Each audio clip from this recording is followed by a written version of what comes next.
17 ફેબ્રુઆરીથી ફ્રાન્સના રાષ્ટ્રપતિ Emmanuel macro 3 દિવસની ભારત મુલાકાતે આવી રહ્યા છે અને આ યાત્રા દરમિયાન જ આ ઐતિહાસિક સોદા પર મહોર મારવામાં આવશે.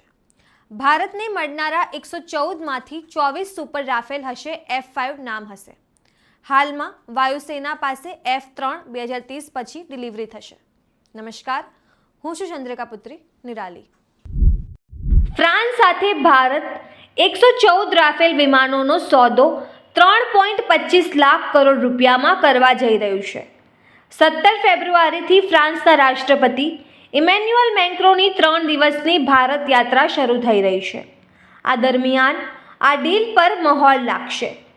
આ 114માંથી 24 વિમાન સુપર રાફેલ હશે, જેને ફ્રાન્સની વિમાન નિર્માતા કંપની દસોલ્ટ એવિએશન F5 નામથી બનાવી રહી છે. હાલમાં વાયુસેના પાસે F3 રાફેલ છે, જે 4.5 જનરેશનના ફાઇટર પ્લેન છે. તેમાં સ્ટેલ્થ ક્ષમતા છે, પરંતુ નવા વિમાન F4 પેઢીના છે, તેથી તેમને 5મી જનરેશનના કહેવામાં આવી રહ્યા છે. યુરોપિયન ધોરણો મુજબ F5 રાફેલ ખરેખર 6ઠ્ઠી પેઢીના જેટ હશે. ફ્રાન્સ પછી આ પ્રકારના સૌથી શ્રેષ્ઠ વિમાન ભારતીય વાયુસેના પાસે હશે. F5 હાલમાં વિકાસના તબક્કામાં છે.